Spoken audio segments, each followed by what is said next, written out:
आज है 10 सितंबर 2025 दिन बुधवार। चलिए देखते हैं मध्य प्रदेश की 25 फटाफट बड़ी खबरों को। सबसे पहले न्यूज को कहां से देख रहे हैं हमको कमेंट में बताना बिल्कुल ना भूलें। साथ ही साथ हमारे यूट्यूब चैनल को सब्सक्राइब करें एंड बेल आइकन को ऑल प्रेस करना बिल्कुल ना भूलें।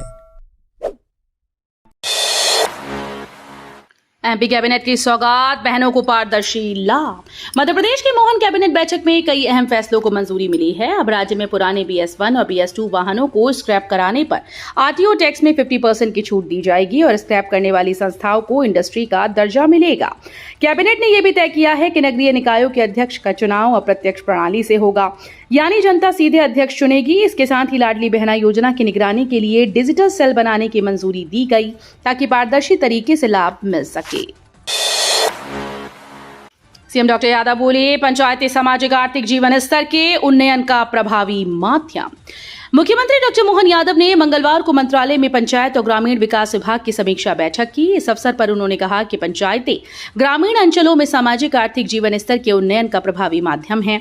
शासन की योजनाओं और विकास गतिविधियों के सफल क्रियान्वयन के लिए पंचायत राज संस्थाओं की सक्रिय भागीदारी तथा पारदर्शिता आवश्यक है। उन्होंने निर्देश दिए कि प्रत्येक ग्राम पंचायत में मूलभूत सुविधाओं की उपलब्धता का आकलन कर विकास गतिविधियां संचालित की जाएं। बैठक में पंचायत और ग्रामीण विकास मंत्री प्रहलाद पटेल, राज्य मंत्री राधा सिंह, मुख्य सचिव अनुराग जैन, अपर मुख्य सचिव दीपाली रस्तोगी सहित वरिष्ठ अधिकारी उपस्थित रहे। एमपी सरकार लेगी 4,000 करोड़ का कर्ज, लाडली बहना जैसी योजनाओं का होगा भुगतान। मध्य प्रदेश की मोहन सरकार एक बार फिर से कर्ज लेने जा रही है। इस बार 4,000 रुपए का कर्ज लिया जाएगा, जो कि 3 हिस्सों में होगा। 1,500 करोड़ रुपए के 2 हिस्से और 1,000 करोड़ रुपए का एक लोन शामिल है। बता दें कि इससे पहले सरकार की ओर से 4,800 करोड़ रुपए का कर्ज बाजार से लिया गया था। दरअसल इस कर्ज से सरकार लाडली बहना योजना जैसी योजनाओं और परियोजनाओं का भुगतान करेगी। सबके घर का सपना होगा पूरा, होगी 8,000 रजिस्ट्रीज, तैयारी तेज। राजधानी भोपाल में नवरात्र में संपत्तियों की खरीद फरोख्त अब तक के सारे रिकॉर्ड्स तोड़ देगी। ये भोपाल में बढ़ती संपन्नता का नया पैमाना बनेगी। पंजीयन विभाग को राजस्व शाखा से मिले इनपुट के अनुसार नवरात्र में करीब 8,000 संपत्तियों का रजिस्ट्रेशन होने की उम्मीद है। यह आंकड़ा बीते साल से लगभग दुगना है। बीते साल नवरात्र में रोजाना 400 के करीब रजिस्ट्रीज के हिसाब से 9 दिन 3,700 रजिस्ट्रीज हुई थी। रियल सेगमेंट में अच्छी ग्रोथ देखने को मिल रही है। ऐसे में उम्मीद है कि अक्टूबर यानी दिवाली के पहले तक शहर में करीब 24,000 रजिस्ट्रीज हो सकती हैं। एमपी में पेंशनर्स को बड़ी सुविधा, स्वास्थ्य योजना के लिए बनाई नई व्यवस्था। मध्य प्रदेश में पेंशनर्स को बड़ी सुविधा दी गई। एमपी पावर मैनेजमेंट ने पेंशनर्स की स्वास्थ्य योजना के लिए नई व्यवस्था बनाई।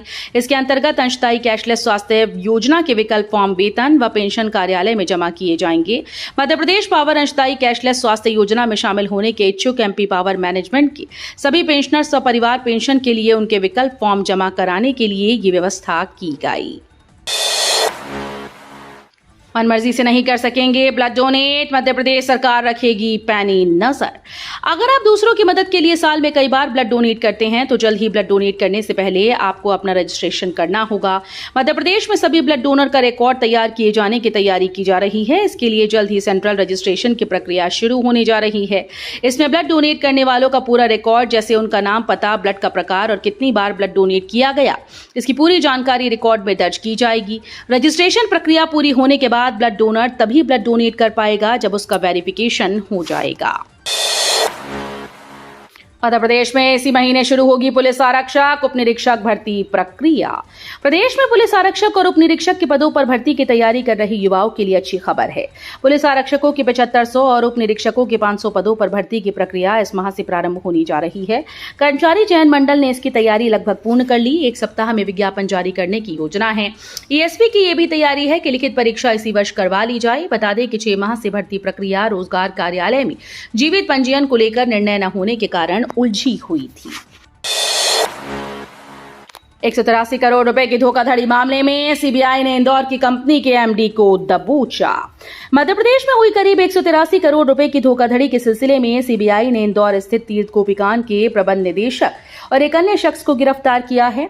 आरोपियों पर एमपी जल निगम लिमिटेड में फर्जी बैंक गारंटी जमा करने, सैकड़ों करोड़ रुपए की सिंचाई परियोजनाओं को हासिल करने का आरोप है। इस दौरान सीबीआई ने फर्म के प्रबंध निदेशक महेश कुंभानी और एक निजी व्यक्ति गौरव धाकड़ को गिरफ्तार किया। एजेंसी ने बताया कि जांच के दौरान उसे एक ऐसी फर्म के बारे में पता चला जो सरकारी ठेके हासिल करने के लिए फर्जी बैंक गारंटी बनाकर कंपनीज को उपलब्ध कराती है। बिना अनुमति नहीं कर सकेंगे ये काम, आदेश जारी। मध्य प्रदेश की मोहन सरकार ने राजधानी भोपाल में धरना प्रदर्शन और रैली को लेकर बड़ा फैसला किया। पुलिस कमिश्नर हरि नारायण चारी मिश्रा ने धारा 163 के तहत आदेश जारी किए। इसके तहत अब शहर में रैली, जुलूस, धरना, आम सभा, पुतला दहन और घेराव बिना पूर्व अनुमति के नहीं किए जा सकेंगे। किसी भी आयोजन के लिए इंटेलिजेंस डीसीपी की अनुमति जरूरी होगी। आदेश का उल्लंघन करने वालों पर कार्रवाई की जाएगी। फिजियोथेरेपी तकनीक से बुजुर्गों को मिल रही राहत। विश्व फिजियोथेरेपी दिवस पर बुंदेलखंड मेडिकल कॉलेज में स्वस्थ वृद्धावस्था विषय पर कार्यक्रम हुआ। विशेषज्ञों ने बताया कि रोगों के बाद पुनर्वास और बढ़ती उम्र की समस्याओं से निपटने में फिजियोथेरेपी अहम भूमिका निभा रही है। ऑर्थोपेडिक विभाग में मौजूद फिजियोथेरेपी विंग बुजुर्गों के लिए कारगर साबित हो रही है। ये तकनीक न केवल शारीरिक दिक्कतों को कम करती है, बल्कि बुजुर्गों को सक्रिय और स्वस्थ जीवन जीने में भी सहायक है। 7 दिन चलेगी गौमाता न्याय यात्रा। सीएम हाउस तक पहुंचेंगी हजारों गाय।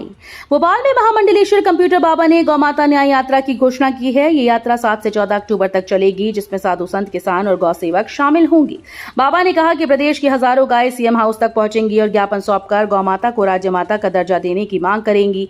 उनका आरोप है कि सरकार गौ संरक्षण को लेकर गंभीर नहीं और गौशालाओं व सड़कों पर गायों की स्थिति बेहद दयनीय है। मैनेट भोपाल में ईवी वर्कशॉप। विशेषज्ञ बोले, रिसर्च से घटेंगी कीमतें। विश्व ईवी दिवस पर भोपाल के मैनेट में नगरीय विकास और आवास विभाग के द्वारा ईवी वर्कशॉप, विद्युत 25 और इलेक्ट्रिक ऑटो एक्सपो का आयोजन किया गया। विशेषज्ञों ने कहा कि इलेक्ट्रिक वाहनों की लोकप्रियता बढ़ रही है, लेकिन कीमतें कम करने और लंबी दूरी तय करने की क्षमता विकसित करने के लिए और रिसर्च की जरूरत है। चर्चा में चार्जिंग सुविधाओं के विस्तार और तकनीकी नवाचार को तेजी से आगे बढ़ने पर भी जोर दिया गया।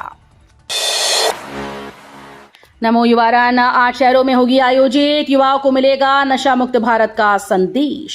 प्रधानमंत्री नरेंद्र मोदी के जन्मदिन 17 सितंबर से भाजपा सेवा पखवाड़ा शुरू कर रही है, जो 2 अक्टूबर तक चलेगा। इस दौरान प्रदेश के 8 शहरों में नमो युवा रन का आयोजन होगा। भारतीय जनता युवा मोर्चा प्रदेशाध्यक्ष वैभव पवार ने कहा कि ये सिर्फ मैराथन नहीं, बल्कि सशक्त युवा आंदोलन है, जिसका मकसद युवाओं तक नशा मुक्त भारत का संदेश पहुंचाना है। अभियान का शुभारंभ नई दिल्ली में राष्ट्रीय अध्यक्ष तेजस्वी सूर्या के नेतृत्व में किया गया। सड़क सुरक्षा से सुगम बस सेवा तक सीएम मोहन यादव ने दिए अहम निर्देश। मुख्यमंत्री डॉक्टर मोहन यादव ने मंत्रालय में परिवहन विभाग की समीक्षा बैठक में कहा कि सड़क सुरक्षा और यात्रियों की सुविधा सरकार की प्राथमिकता है। उन्होंने आदेश दिए कि बस स्टॉप पर साफ सफाई और जरूरी सुविधाएं सुनिश्चित हों, दुर्घटना रोधी इंतजाम बढ़ाए जाएं और राजस्व निगरानी प्रणाली को मजबूत किया जाए। मुख्यमंत्री ने इंदौर से जल्द सुगम परिवहन सेवा शुरू करने के भी निर्देश दिए। उन्होंने कहा कि यात्रियों की सुरक्षा और सुविधा सर्वोपरि है। इंदौर के स्कूल को बम धमकी मेल, बच्चों को सुरक्षित निकाला गया। इंदौर के गोल्डन स्कूल में मंगलवार सुबह सनसनी फैल गई जब स्कूल को बम धमकी वाला ईमेल मिला। मेल में लिखा था कि परिसर में बम प्लांट किया गया है। स्कूल प्रबंधन ने तुरंत पुलिस को सूचना दी और एहतियातन बच्चों को क्लास के बीच के ही बसों से घर भेज दिया। पुलिस, बम स्क्वाड और साइबर टीम जांच में जुटी है। घटना से अभिभावकों में दहशत है। फिलहाल सब सुरक्षित बताए जा रहे हैं। इटारसी में सिंधु विकास समिति ने प्रतिभाओं को किया सम्मानित। इटारसी में सिंधु विकास समिति के द्वारा आयोजित प्रतिभा सम्मान समारोह में कई प्रतिभाओं को सम्मानित किया गया। नगर पालिका अध्यक्ष पंकज चौरे ने इस पहल की सराहना करते हुए कहा कि सम्मान से आत्मविश्वास बढ़ता है और समाज मजबूत होता है। मुख्य अतिथि लेखक व रंगकर्मी अशोक मनवानी ने कहा कि विस्थापित सिंधु समाज ने स्वतंत्रता के बाद देश भर में आदर्श उदाहरण प्रस्तुत किया। कार्यक्रम ने समाज में प्रोत्साहन और प्रेरणा का माहौल बनाया। एनडीए उम्मीदवार सीपी राधाकृष्णन बने उपराष्ट्रपति, भारी जीत दर्ज। एनडीए उम्मीदवार डॉक्टर सीपी राधाकृष्णन देश के नए उपराष्ट्रपति चुने गए। उन्हें कुल 452 वोट मिले, जबकि इंडिया गठबंधन के उम्मीदवार बी सुदर्शन रेड्डी को 315। बताया जा रहा है कि करीब 15 विपक्षी सांसदों ने क्रॉस वोटिंग की। राधाकृष्णन की जीत को एनडीए ने ऐतिहासिक बताया। वहीं हार के बाद रेड्डी कांग्रेस अध्यक्ष मल्लिकार्जुन खड़गे से मिलने पहुंचे। अब उपराष्ट्रपति पद पर नई पारी शुरू होगी। एमपी प्रमोशन आरक्षण विवाद। मध्य प्रदेश में प्रमोशन में आरक्षण का मामला एक बार फिर से सुर्खियों में है। हाईकोर्ट ने राज्य सरकार की नई प्रमोशन पॉलिसी पर रोक लगाते हुए इसे लेकर अगली सुनवाई 16 सितंबर को तय की। सरकार ने कोर्ट में अपना जवाब पेश करते हुए पुरानी और नई पॉलिसी में अंतर बताया, लेकिन याचिकाकर्ताओं का आरोप है कि इसमें क्रीमी लेयर और क्वांटिफाइबल डेटा जैसे अहम मुद्दों पर कोई स्पष्ट जानकारी नहीं दी गई। अब 16 सितंबर को हाईकोर्ट ये तय करेगा कि इस मामले में अंतरिम राहत दी जाए या नहीं। फर्जी मुख्तारनामा के सहारे जमीन पर धोखाधड़ी, ईओडब्ल्यू ने भोपाल में किया बड़ा खुलासा। भोपाल में आर्थिक अपराध प्रकोष्ठ ने जमीन से जुड़े एक बड़े फर्जीवाड़े का पर्दाफाश किया है। मामला ग्राम बरखेड़ी कला की 0.134 हेक्टेयर भूमि से जुड़ा है, जिसकी वास्तविक मालकिन मेवल रबेलो फिलहाल गोवा में रहती हैं। जांच में सामने आया कि आरोपी राहुल शर्मा ने उनके नाम से कूट रचित मुख्तारनामा तैयार कराया और जमीन बेच डाली। शिकायतकर्ता पीएमके भारद्वाज की रिपोर्ट पर यह कार्रवाई की गई। पुलिस अब पूरे नेटवर्क की जांच में जुटी है। इंदौर ने रचा इतिहास, स्वच्छ वायु सर्वेक्षण में देश भर में नंबर 1। इंदौर ने स्वच्छता के बाद अब स्वच्छ वायु में देश भर में पहला स्थान हासिल किया है। स्वच्छ वायु सर्वेक्षण में इंदौर को पूरे 200 अंक मिले। दिल्ली में आयोजित समारोह में केंद्रीय पर्यावरण मंत्री भूपेंद्र यादव ने मेयर पुष्यमित्र भार्गव को अवार्ड सौंपा। इसके साथ ही इंदौर को यूनाइटेड नेशंस द्वारा वेटलैंड सिटी का दर्जा भी मिला। ये उपलब्धि इंदौर की पर्यावरणीय प्रगति और सतत विकास की दिशा में बड़ी पहचान है। एमवाय अस्पताल चूहा कांड के बाद बड़ा बदलाव, डॉक्टर महेश कछारिया बने असिस्टेंट सुपरिंटेंडेंट। इंदौर के एमवाय अस्पताल में नवजातों की चूहों द्वारा कुतरे जाने से मौत के बाद बड़ा प्रशासनिक बदलाव किया गया।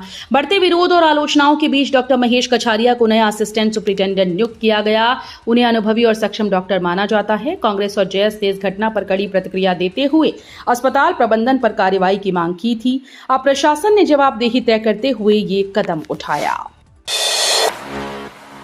मध्य प्रदेश कैबिनेट का फैसला, 2027 से नगरीय निकाय चुनाव में अध्यक्ष का प्रत्यक्ष चुनाव। मध्य प्रदेश कैबिनेट ने मंगलवार को बड़ा निर्णय लिया। अब 2027 से नगर पालिका परिषद और नगर परिषदों में अध्यक्ष का चुनाव प्रत्यक्ष प्रणाली से होगा, यानी मतदाता सीधे अपने वोट से अध्यक्ष का चयन करेंगे। वर्ष 2022 तक यही व्यवस्था लागू थी, लेकिन बाद में इसे बदलकर पार्षदों के जरिए अध्यक्ष चुना जाने लगा। मुख्यमंत्री डॉक्टर मोहन यादव ने कहा कि नई व्यवस्था से लोकतंत्र और मजबूत होगा। भोपाल में किराएदार और होटल मेहमानों की जानकारी देना अनिवार्य। भोपाल में सुरक्षा को लेकर पुलिस ने बड़ा कदम उठाया। अब किराएदारों, होटल, लॉज, रिजॉर्ट और छात्रावासों में ठहरने वाले हर व्यक्ति की जानकारी देना अनिवार्य होगा। मकान मालिकों और संस्थानों को ये जानकारी संबंधित थाने या एमपी पुलिस सिटीजन पोर्टल पर देनी होगी। पुलिस आयुक्त हरिनारायण चारी मिश्र ने भारतीय नागरिक सुरक्षा संहिता 2023 की धारा 163 के तहत आदेश जारी कर दिया है। नियम का उल्लंघन करने वालों पर कड़ी कार्रवाई होगी। एमपी के मंत्री पर सनसनीखेज आरोप, बच्चों की फीस भरता था हिंदू लड़कियों से दुष्कर्म और मुस्लिम बनाने का आरोपी। एमपी के मंत्री पर सनसनीखेज आरोप लगे हैं। भोपाल में हिंदू लड़कियों को ड्रग्स देकर दुष्कर्म करने और मुस्लिम बनाने के आरोपी शारिक मछली द्वारा उनके बच्चों की फीस भरने का इल्जाम लगाया गया। समाजवादी पार्टी के प्रदेश अध्यक्ष डॉक्टर मनोज यादव ने भोपाल में बाकायदा प्रेस कॉन्फ्रेंस में यह दावा किया। उन्होंने कहा कि मुझे सूत्रों से यह जानकारी मिली है कि हिंदू युवतियों से दुष्कर्म, लव जिहाद का आरोपी शारिक प्रदेश के किसी मंत्री के बच्चों की फीस चुका रहा था। हालांकि मनोज यादव ने मंत्री के नाम का खुलासा नहीं किया। सरकार मांगे माने, वरना सहकारी कर्मचारियों की अनिश्चितकालीन हड़ताल रहेगी जारी। मध्य प्रदेश सहकारिता समिति कर्मचारी महासंघ ने अपनी मांगों को लेकर अनिश्चितकालीन हड़ताल शुरू कर दी। पहले दिन कर्मचारियों ने धरना प्रदर्शन किया। संगठन के महासचिव अरविंद तिवारी ने धरना प्रदर्शन में संबोधित करते हुए कहा कि हमारी मांगे जब तक नहीं मानी जाती तब तक कर्मचारी हड़ताल पर रहेंगे। उन्होंने कहा कि सहकारी समितियों के पदस्थ 60 कर्मचारियों को जिला सहकारी केंद्रीय बैंक मर्यादित सागर में शासन के आदेशानुसार व्यय का भुगतान किया जाए। वीडियो अच्छी लगी तो वीडियो करिए लाइक एंड चैनल को सब्सक्राइब कर बेल आइकन को और प्रेस कर लीजिएगा।